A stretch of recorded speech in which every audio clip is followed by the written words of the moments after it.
And you announce on this episode that next Monday Nitro will be interactive.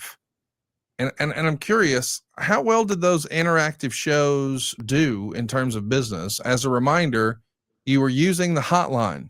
Fans are going to pick the main event by calling the hotline. Now, this is 1995, and I know WWE would try this with the advance of the internet, maybe 9 years later, with the whole Taboo Tuesday concept where fans could go online and vote. But this is a really interactive idea.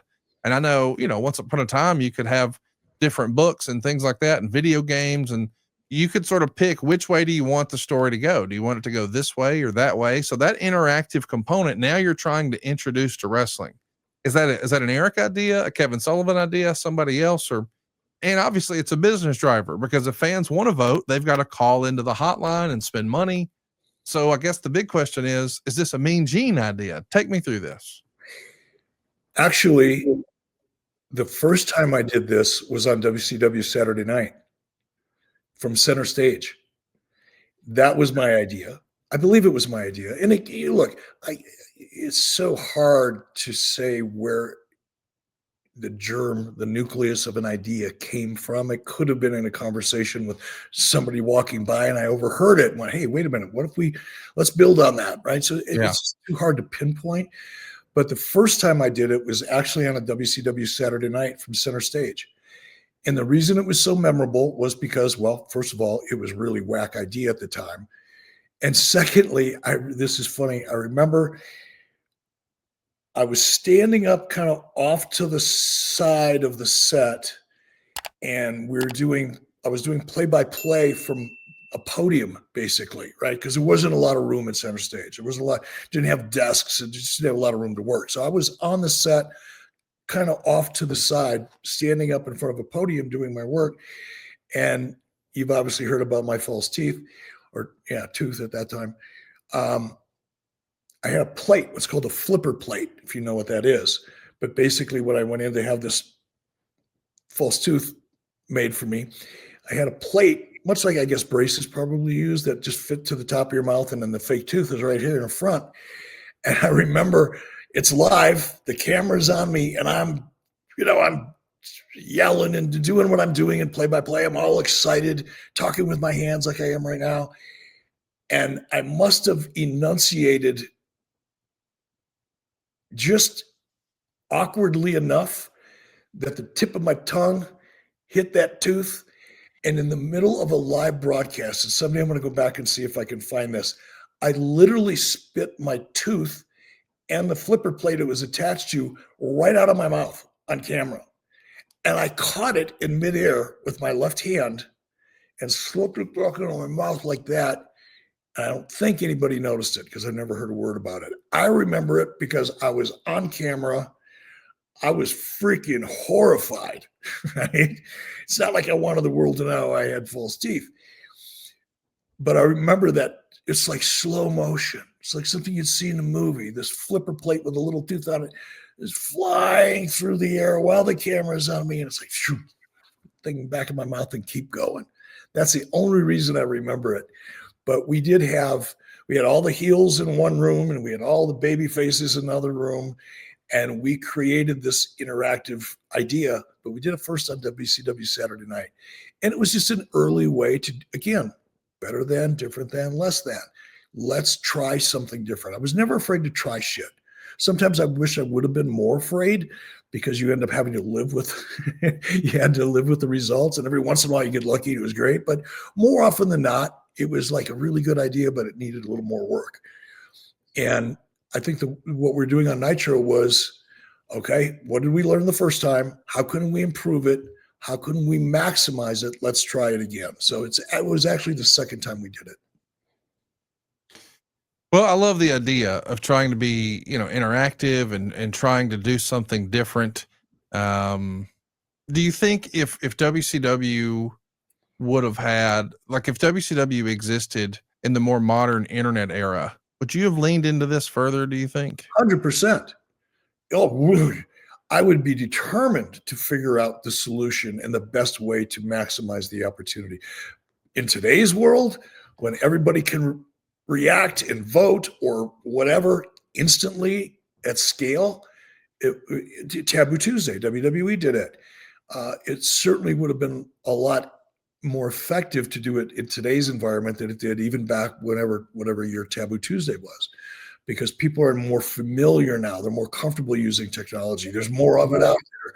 It would have, somebody will do it. Somebody's going to find a better way to try it again, and they will. It'll probably be successful. I don't think it would be successful on a regular basis. I think if it's a special event and you build up to it and have some unique stakes tied to it, I think it's a much better idea today than it ever has been. I want to ask you about Mongo McMichael here. There is a moment where, there's a match between Lex Luger and Ming, and they're going to be wrestling the American males. And at one point, Mongo says, they're kicking the jag out of Lex Luger. And you said, my heart just skipped a beat. And then you commented to Bobby Heenan that it's scary working with McMichael. I know that prior to Mongo coming to work for WCW and being one of the talking heads here on Nitro, he had been in radio, but were you still nervous about him not having guardrails on him here in a live broadcast and maybe saying a 4-letter word accidentally? Sure. Yeah. Sure. It's one of the things that made Steve so much fun to work with, is because he was off the wall. He was very, very unpredictable, which, by the way, is a really great attribute to have if you're a television character. He was very, very unpredictable, borderline, in a way, dangerous. But that was part of his charm. So yeah, I probably did skip a beat or two or three. So after we saw Lex Luger's turn at Halloween Havoc, Shivani is going to interview Jimmy Hart, Lex Luger, Kevin Sullivan, and the Giant. And the Giant has the big gold belt wrapped around his waist. And Jimmy Hart says the whole world wants to know why he turns on Hulk Hogan, but he's not going to explain that until next week's Nitro. And he says that there's evil living in Hulk Hogan. And Jimmy was right all along. And the Giant says he's going to defend the belt next week on Nitro. I wanted to ask you about the decision here. I realize that, we're trying to do a storytelling piece here, but sometimes in wrestling, people say, oh, this guy was shoved down our throats, or it was too much too soon, or that sort of thing. But this is really the first time we saw the Giant have a match in WCW. And he not only died, but he recovered a couple hours later and won the world title in the main event of his very first match in WCW. And we know it worked out just fine for the real life Paul White. And we know him these days as Big Show, but was it too much too soon? And who would have been championing him? It feels like this would have been a Hulk Hogan thing. Am I wrong on that? You're 100% right. I mean, Paul came to WCW through Hulk. I think Hulk met him in Chicago at a charity event of some kind, and was so impressed with him that I probably got a phone call the next day. And once Paul came into WCW, he was a project for Hulk. Hulk saw so much in him, again, because of the experience that Hulk had with Andre the Giant. This, I think, in Hulk's mind at the time was, we have another one. And he had so much success with Andre. Obviously, his match with Andre the Giant, really, in Hulk's mind, I think, was largely responsible for Hulk's success. This was just another way to kind of recapture some of that magic. He saw the opportunity in Paul. So Hulk was hands-on in just about every aspect of Paul White's career once he got to WCW. Would you have done it differently? Like if Hulk Hogan wasn't in WCW and you have, really a once in a lifetime size athlete like Paul White come into WCW, would you have had a different approach with that character without Hulk Hogan? Do you think? Obviously when the guy who's drawn the most money in the history of the business says, hey, here's what I want to do, it makes sense that you listen to that guy. But if he wasn't there, would you have handled Paul White differently? Or do you like the way we rolled him out? I would have done it differently, just to build. And I just was such a big believer, even back then, of building anticipation. And because Paul was such a unique character, still is, my instinct would have been to look for a different way to build on the anticipation of such a unique performer.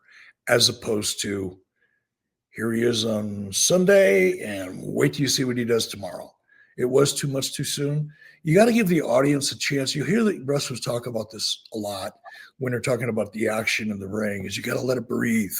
You let the audience have time to catch up to the emotion you're trying to create in the ring. I think a lot of wrestlers and producers, writers, think that the audience is going to react immediately to whatever you do or say in the ring. And that can be true. But what is more often true, particularly when it comes to the physical match itself, is things happen so fast in the ring that as a performer, you believe, incorrectly I might add, but you believe or hope to believe that the audience is paying close attention to everything you're doing, and their reaction is going to be consistent with the timing of the things that you're doing in the ring. It's not true. It takes a while. You've got to do something, let it breathe for a half a beat or a beat, maybe longer, depending on what you're doing, and let the audience react almost in a delayed fashion.